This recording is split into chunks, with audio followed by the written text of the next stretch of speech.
ఏపీలో కొత్త ప్రభుత్వం కొలువుదీరింది. అంతకంటే ముందు కేంద్రంలోనూ ఎన్డీఏ ప్రభుత్వం కొలువుదీరింది.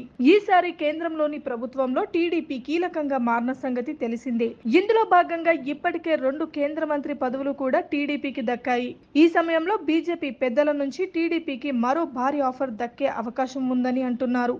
ఇందులో భాగంగానే గవర్నర్ పదవి తెరపైకి వచ్చింది. దేశవ్యాప్తంగా పలు రాష్ట్రాలకు చెందిన గవర్నర్ల పదవి కాలం ముగియనుండడంతో కొత్త గవర్నర్లను నియమించాల్సి ఉంది. కేంద్రంలోని ఎన్డీఏ ప్రభుత్వంలో ముఖ్య భాగస్వామి, కీలక భాగస్వామిగా ఉన్న తెలుగుదేశం పార్టీకి గవర్నర్ పదవి ఇచ్చేందుకు బీజేపీ అధినాయకత్వం అంగీకరించిందని అంటున్నారు. ఈ సమయంలో తెలుగుదేశం నుంచి ఒక అభ్యర్థి పేరు సూచించాలని చంద్రబాబును బీజేపీ పెద్దలు కోరారని తెలుస్తుంది. దీంతో ఆ పదవికి చంద్రబాబు ఎవరిని ఎంపిక చేస్తారనేది ఆసక్తిగా మారింది.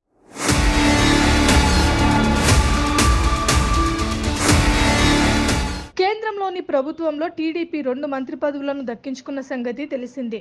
ఏపీ ప్రభుత్వంలో బీజేపీకి 1 మంత్రి పదవి దక్కింది. ఈ సమయంలో కేంద్రంలోని మంత్రివర్గ ప్రమాణ స్వీకారం అనంతరం కొంతమందికి గవర్నర్ పదవులు ఇవ్వాలని బీజేపీ కసరత్తులు ప్రారంభించిందని అంటున్నారు. ఈ క్రమంలోనే కీలక మిత్రపక్షాలకు ఒక్కో పదవి ఇవ్వబోతున్నారని అంటున్నారు. దీంతో టీడీపీకి 1 గవర్నర్ పదవి ఇవ్వబోతున్నారని బీజేపీ వర్గాల నుంచి అందుతున్న సమాచారం. ఈ సమయంలో టీడీపీ నుంచి 2 సీనియర్ నేతల పేర్లు ప్రముఖంగా వినిపిస్తున్నాయి. ఇందులో భాగంగా అశోక్ గజపతిరాజు, యనమల రామకృష్ణుడి పేర్లు తెరపైకి వచ్చాయి. ఈ ఇద్దరిలో ఒకరి పేరును చంద్రబాబు సెలెక్ట్ చేసే అవకాశం ఉందని అంటున్నారు. ఈ ఇద్దరు నేతలు తొలి నుంచి టీడీపీలో కీలకంగా ఉంటూ బాబుకు అత్యంత సన్నిహిత నేతలుగా పేరు సంపాదించుకున్నారు.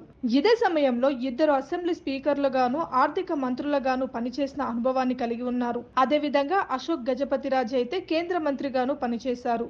ఈ క్రమంలో అశోక్ గజపతిరాజుకు గవర్నర్ పదవి దక్కితే యనమలను రాజ్యసభకు పంపే అవకాశం ఉందని అంచనాలు తెరపైకి వస్తున్నాయి. ఈ పేర్లే కాకుండా మరో 2 పేర్లు కూడా వినిపిస్తున్నాయి.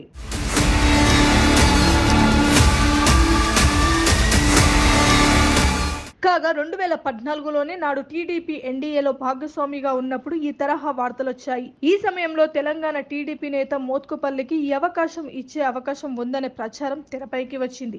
అయితే విభజన హామీల డిమాండ్స్ వల్ల నాడు ఎన్డీఏ నుంచి టీడీపీ బయటికి రావడంతో ఈ అవకాశం కార్యరూపం దాచలేదని అంటారు. అయితే ఈసారి మాత్రం సక్సెస్ఫుల్ గా టీడీపీ నుంచి గవర్నర్ గా వెళ్లే అవకాశం ఉందని చెబుతున్నారు. ఇక గత 10 ఏళ్ల కాలంలో తెలుగు రాష్ట్రాల నుంచి 4 బీజేపీ నేతలు గవర్నర్లు అయిన సంగతి తెలిసిందే. ఇందులో భాగంగా విద్యాసాగర్ రావు, బండారు దత్తాత్రేయ, కంబంపాటి హరిబాబు, ఇంద్రసేనారెడ్డికి గవర్నర్ పదవులు దక్కాయి.